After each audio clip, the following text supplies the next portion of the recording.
관악산 집단 폭행 사건, 대구 여중생 집단 성폭행 사건, 차마 입에 담기도 힘든 이 잔혹한 청소년 범죄 최근 잇따라 발생하면서 소년법 개정을 둘러싼 논란이 또다시 커지고 있습니다. 작년에도 이 소년법 개정이나 폐지를 요구하는 여론이 높았고 청와대 국민청원 답변 1호로 선택이 된 적이 있었죠. 그때 청와대는 신중한 논의가 필요하다 이런 답변을 내놨었는데 이번에 대구 피해 학생의 어머니가 청와대 청원 게시판에 다시 올린 글에 28만 명 이상이 동의하면서 이번에는 어떤 답변을 내놓을지 주목받고 있습니다. 자, 오늘 청소년 범죄 처벌 강화를 위한 소년법 개정에 대한 찬반 양쪽의 의견 좀 직접 들어보도록 합니다. 먼저 청소년 범죄 처벌 강화해야 한다 이렇게 주장하시는 조선대 경찰행정학과 정세종 교수 먼저 연결합니다. 정 교수님 안녕하세요. 예, 안녕하세요. 예, 현행 소년법에는 지금 어떻게 돼 있죠? 현행 소년법에는 만 14세 미만의 형사 미성년자가 범죄를 저지르면 예. 형벌보다는 보호 관찰 같은 보호 처분을 내리도록 규정을 하고 있습니다. 예. 만 14세 미만은 구치소, 형무소 이런 데는 안 가는 거죠, 그러니까. 형벌을 부과할 수가 없는 거죠. 그 보호 처분은 어떻게 합니까? 보호 처분은 상담, 보호 관찰, 그다음에 위탁 보호 이런 거 일반적으로 보면 형벌에 비하면 상당히 처분이 약하다라고 생각하시면 됩니다. 옛날에는 소년원이라고 불렀던 거 있잖아요. 예. 요즘은 무슨 학교라는 이름을 붙였죠.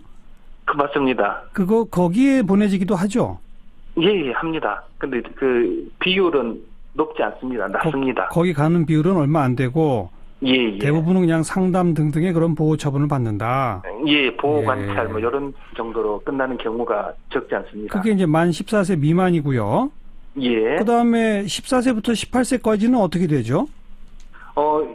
형사 미성년자가 아니기 때문에 형사 처벌을 받기도 하지만 또 소년법상 보호 처분도 같이 받을 수 있도록 병행할 수 있도록 아마 하고 있습니다. 그리고 형량의 제한이 있지 않습니까? 소년법에는 15년 아무리 중한 범을 저지르면 소년법에서는 15년 이하로 아마 규정하게 돼 있고요. 예. 그다음에 특정 강력범죄 처벌 등에 관한 특례법은 아무리 중한 범을 저지르더라도 20년 이하로 아마 규정하게 돼 있습니다. 그러니까 성인 같으면 사형이나 무기징역에 처해질 것도 그렇죠. 20년 이하로. 예, 아주 흉악한 범죄의 경우에만 20년 이하고 네. 일반적인 경우는 15년 이하로만 가능하도록 되어 있습니다. 자, 우리 정수정 교수께서는 이 법 이제 좀 폐지하거나 개정해야 한다는 주장이시죠. 왜 그렇습니까? 제가 이제 교단에 서기 전에 강력계 팀장으로 근무를 좀 했었습니다. 예.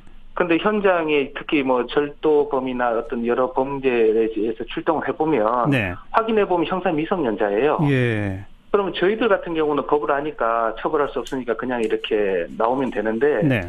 그 범죄의 피해를 입은 피해자나 또 그 현장을 목격했던 어떤 일반 시민들은 도저히 이해를 못하는 거거든요. 아하. 왜 범죄를 저질렀는데 경찰이 아무런 대응도 못하고 그냥 이렇게 보내줘야 하는지. 네. 특히 이제 피해자 같은 경우는 황당한 상황이죠. 어떻게 네. 피해 구제가 상당히 약해지니까. 예. 예. 즉 피해 구제를 위해서라도 형사 미성년자라 할지라도 처벌해야 한다 이 말씀인가요? 처벌도 처벌 능사는 아니지만 예.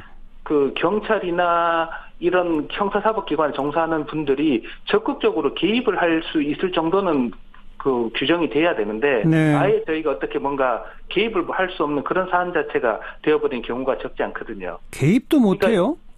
일반 상식에 안 맞죠. 그러니까 예를 들어서 실제로 이제 수사를 해보면 피의자들이 이렇게 이야기를 합니다. 저 형사 미성년자인데 마음대로 해보세요라고 이렇게 강변하는 경우도 적지 않게 경험을 했거든요. 그래요? 체포 자체가 불가능합니다. 범죄자가 아니기 때문에. 아니 단순 절도 정도가 아니라 심각한 폭행 이런 경우도 그렇습니까? 그러니까 형사 미성년자 제도를 간단하게 설명을 드리면, 예. 그러니까 만 14세 미만인 미성년자가 범죄를 저지르더라도 형벌을 가할 수가 없습니다. 그래서 네. 체포나 이런 강제 수사 자체가 불가능하다는 거죠. 예. 그래서 그럼 적어도 체포 강제 수사까지는 할 수 있게 하자 이 말씀인가요? 아니면 성인하고 똑같이 형사 처벌을 할 수 있도록 하자는 건가요? 제 개인적인 생각은 예. 그 형사 미성년자 연령을 만 12세 정도로 낮추면 일반인들의 상식에 좀 맞는 어떤 법 집행이 되지 않겠나 예. 그런 제 주장이고요. 예. 그다음에 소년법상 15년 이하로 낮춰놓은 이 제도를 예. 일반 성인들과 유사하게 가더라도 큰 문제가 없는 게 왜 그러냐면 예. 우리 형법에 판사님이 양형을 할 때 고려하게 돼 있어요. 예. 나이가 어리거나 상황이 어떻거나 아하. 피해에 대해서 충분히 반성하거나 이렇게 되면 예. 그 엄벌을 처하기보다는 배려를 할 수 있는 규정이 있습니다. 네네. 그 규정만 충분히 활용하더라도 일부에서 말하는 청소년에게 지나치게 가한 형벌을 주지 않냐 하는 예. 그런 주장, 그런 문제는 예. 충분히 피할 수 있다고 생각을 합니다. 예. 즉, 만 12세로 이 형사 미성년의 나이를 낮추자. 예. 그 다음에 12세 이상 18세까지는 지금 그렇죠. 15년이나 20년으로 이렇게 제한되어 있는 그 형량을 없애버리고 성인하고 똑같이 하자. 그래도, 그렇죠. 양형시 연령을 고려할 때문에 별 그 효과가 있을 것이다. 이 말씀이군요. 이 형법 51조에 그렇게 정확하게 규정되어 있습니다. 이렇게 하면은 그 효과가 범죄 예방 효과가 커진다고 보세요? 어떻게 보세요? 이게 성인이든 소년범이든 형벌을 가해서 교화 개선시킬 수 있다는 이런 게 회의적입니다. 일반 성인들에게도 형벌을 가해서 교화 개선을 시킨다는 것 자체는 예. 그 크게 효과에 대해서 장담할 수 없는 그런 사안인데요. 예. 근데 저희가 이제 바라보는 입장은 착한 일을 하면 상을 줘야 되고 예. 범죄를 저지르면 처벌을 받아야 되는 게 일반 사람들의 공감대인데 예. 그러한 상식이 지켜질 수 있도록 뭔가 좀 이 제도적으로 개선해보자. 예. 특히 이제 만 12세 정도로 하면 초등학교 한 5학년 정도까지는 별 문제가 없을 것이고 예. 6학년, 중학교 1학년 정도는 외관적상으로 가늠이 안 될 때도 적지 않거든요. 예. 그런 분의 그런 어떤 범죄에 대해서는 엄벌을 가하자는 게 아니라 예. 국가가 좀 적극적으로 개입할 수 있는 그런 계기를 한번 만들어보자. 이런 취지의 주장입니다. 그리고 그 정도 해놓으면 아무래도 예방 효과도 좀 생긴다? 이렇게 기대하시나요? 아무래도 기대는 되죠. 그런데 강력한 반론은 아무래도 예. 처벌보다는 교화가 우선 아니냐. 미성년자에 예. 대해서는. 이런 주장은 예. 어떻게 보세요? 가능만 하다면 교화 개선이 일부 전문가들께서 말씀하시는 것처럼 그렇게 교화 개선이 가능하다면 그보다 더 좋은 방법은 없겠죠. 네. 그런데 문제가 되니까 자꾸 이제 여러 가지 사건이 계속 벌어지고 있지 않습니까? 예. 그런 사건이 벌어지니까 또 이러한 논의가 또 계속되는 것이고. 예. 그리고 그 형법상 형사 미성년자 기준이 14세로 만 14세 미만으로 된 게 네. 64년 전의 이야기입니다. 네. 그래서 지금은 시대가 바뀌었으니까 좀 바꾸는 것도 나쁘지 않지 않나 하는 그런 생각입니다. 알겠습니다. 여기까지 말씀드릴게요. 예, 수고하십시오. 조선대학교 경찰행정학과 정세종 교수였고요. 자, 지난해에도 또 이 논란이 크게 일었을 때 SNS에 정말로 미성년자를 사형시키는 나라를 만들고 싶은가 이런 글을 올려서 청소년 범죄 처벌 강화에 부정적 의견을 내놓았던 분이죠. 더불어민주당의 금태섭 의원을 연결해 봅니다. 금 의원 안녕하세요. 예, 안녕하십니까. 네. 그러니까 소년법 개정이나 폐지 안 된다. 왜 그렇습니까? 예, 소년범뿐만이 아니라 범죄에 있어서 가장 먼저 고려해야 되는 것은 가해자가 아니라 피해자입니다. 네네. 피해자가 그런 피해가 적게 발생하게 해야 되는데요. 예. 사실상 별다른 효과가 없으면서 또 돈도 안 들이고 시간도 안 들이고 제일 생색을 낼 수 있는 방법이 형량을 올리는 겁니다. 아동 성폭력 문제가 일어날 때나 이런 소년범 문제가 일어날 때나 그냥 아무 노력 없이 생색낼 수 있게 하는 것이 형량을 올리는 건데요. 예. 힘이 들고 노력이 들고 시간과 예산이 필요하지만 정말 효과가 있는 것은 특히 소년범의 경우에는 재범률을 낮추는 겁니다. 예. 지금 끔찍한 소년 사건들이 많이 일어나서 여러분들이 안타까워 하시는데요. 예. 첫 번째 범죄부터 이렇게 흉악하게 나가는 경우는 아주 드뭅니다. 아하. 사실은 이제 범죄를 그러니까 나쁜 짓을 하고 이렇게 가다가 점점 나빠지는 것인데요. 네. 그래서 처음 잘못을 했을 때 피해자들은 쉽게 그것을 이제 얘기할 수 있는 분위기를 만들고, 네. 그 다음에 가해자를 교화를 해서 재범을 못하게 해야 되는데, 네. 이 작업에는 시간과 예산이 많이 들어갑니다. 그렇죠. 그런데 이제 그렇게 하기가 쉽지 않으니까, 형량 올리자 그냥. 예, 소년범 얘기가 나오니까 그냥 정치인들이나 언론이나 심지어 전문가들마저도 형량 올리자고 하는데, 네, 네. 이 어린 소년들보다 훨씬 계산적인 성인 범죄자의 경우에도 네. 형량을 올린다 그래서 전에는 내가 이런 범죄를 저지르면 20년형까지 처해질 수 있는데 지금은 30년형이 됐으니까 하지 말자, 이런 계산 안 하거든요. 그래요? 그러니까 범죄는 되게 충동적으로 저지르고 그다음에 안 잡힌다고 생각합니다. 아하. 아이들이 예를 들어서 흉악범죄를 저지를 때 예전에는 내가 이걸 범죄를 저지르면 20년 징역형이 최고인데 예. 이제 무기징역을 살 수도 있으니까 하지 말자, 이런 계산을 하는 거는 그건 진짜 공상이거든요. 그 말씀은 그러니까 형량을 올려봤자 예방 효과는 없다 이렇게 보시는 거예요? 없습니다. 그리고 오히려 그 부작용은 뭐냐면 형량을 올리고 이제 뭐 법안 발의도 하고 나면 네. 언론의 관심이 사라집니다. 아. 우리가 이 소년범을 위해서 뭔가 했다. 예, 그러다 예. 보면은 정작 예산이나 시간이나 인력을 투입하는 일을 소홀히 하게 되거든요. 그러니까 형량 올리지 말고 오히려 재범률 낮추기 위한 교육, 교화 등등에 대한 투자를 하자 이 말씀이네요. 그렇습니다. 하지만 예. 피해를 입은 사람들의 피해자나 피해자 가족들의 이른바 응보적 정의라는 것도 있지 않습니까? 그것은 당연히 그렇고요. 예. 피해를 입은 특히 소년 피해자들이나 가족들의 안타까운 마음은 저도 아이들이 있는 부모로서 똑같이 느낍니다. 네. 그런데 이 소년범에 대해서 소년범들을 성인과 비슷하게 취급하고 이제 그 중형까지 처하는 대표적인 나라가 미국입니다. 네. 근데 미국에서 소년범의 이 발생률이 다른 나라에 비해서 대단히 높습니다.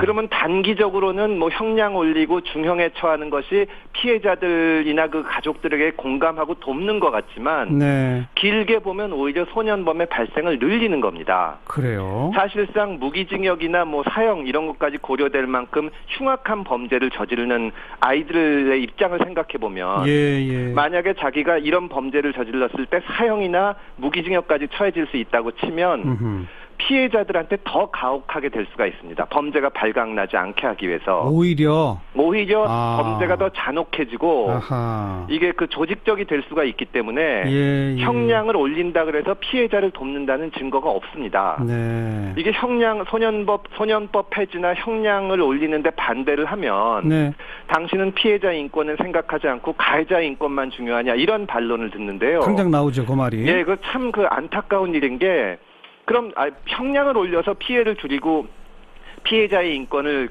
보호할 수 있다면 저도 얼마든지 그렇게 할 텐데 효과가 없다. 예, 지금까지 실증적인 증거를 보면 오히려 더 안 좋은 방향으로 간다고 나타나기 때문에 이것은 저희가 시간과 노력을 들여서 재범률을 낮추는 대로 어렵지만 그 길로 가야 된다고 생각합니다. 그런데 일본의 경우도 2000년에 형사처벌 가능 연령을 16세에서 14세로 낮춘 사례가 있었고요. 독일도 1990년대에 처벌 강화하자는 여론이 있어서 기존 처분을 좀 실효성 있게 개선한 사례가 있고 우리도 지금 14세로 되어 있는 거 한 12세 정도로 낮추는 게 필요하다는 주장도 있어요. 그건 어떻게 보세요? 지금 14세를 돼 있는데 12세가 넘으면 소년원에는 갈 수가 있습니다. 그러니까 14세, 근데 12세는 초등학생입니다. 그렇죠. 예, 초등학생을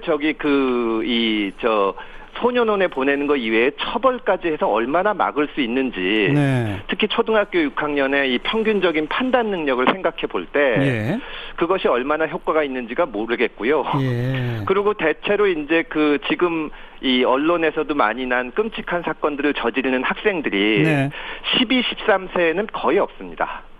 사실 14세 이상이 많기 때문에 이거를 2살 낮춘다고 하는 것은 전시적인 효과만 있을 뿐이지 지금 우리가 논의되고 있는 소년법 폐지나 뭐 사형이나 무기징역 처하는 식으로 이 법이 애초에 그렇게 개정이 돼 있다고 했을 때 지금 논란이 되는 여러 사건들을 예방하거나 혹은 거기서 정당한 결과가 나올 수 있느냐고 하면 그렇지 않거든요.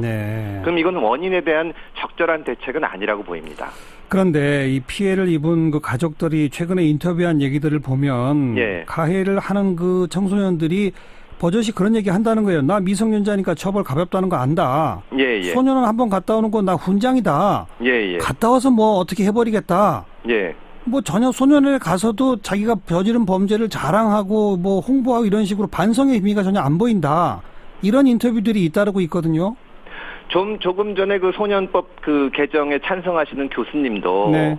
법을 고친다고 해도 판사가 관대한 처분을 해줄 거라고 예상을 하고 있거든요. 뭐 그런 양형 기준이 그러면, 있으니까요. 예, 마찬가지입니다. 내가 소년이기 때문에 소년법은 폐지됐지만 뭐 미성년자인데 얼마나 무겁게 형을 살겠냐 이런 얘기는 할 수가 있습니다. 아. 사실은 그건 법을 개정해서 되는 일이 아니고 예. 우리 교육 현장이나 이런 데서 피해자들이 여러 가지 이유로 피해를 받았을 때 얘기를 하기 어렵습니다. 그렇죠. 그거를 좀 엄격하게 해서 예. 아주 작은 이 범법 행위가 있을 때도 피해자가 아주 쉽게 그것을 선생님이나 뭐 감독자한테 얘기할 수가 있고 드러나게. 예, 거기에 대해서 반드시 어떤 불이익이 주어진다는 것을 알면 이런 것이 줄어듭니다. 그러니까 범죄 이론의 기본은 네. 중형이 범죄를 줄이는 것이 아니라 반드시 처벌된다. 알겠습니다. 이것이 중요합니다. 그래서 반드시 처벌될 수 있도록 그것이 반드시 형사처벌이 아니라도 교육 교화로 연결되도록 하는 돈과 시간 투자가 더 효과가 있을 거다 이 말씀입니다. 예, 그리고 피해자들이 그거를 쉽게 얘기할 수 있는 환경을 만들어줘야 됩니다. 여기까지 수고하셨습니다. 예, 감사합니다. 더불어민주당 금태섭 의원의 주장까지 들어봤습니다. 지금 사회부처 장관들도 머리를 맞대고 고민을 하고 있다는데요. 여러분의 생각은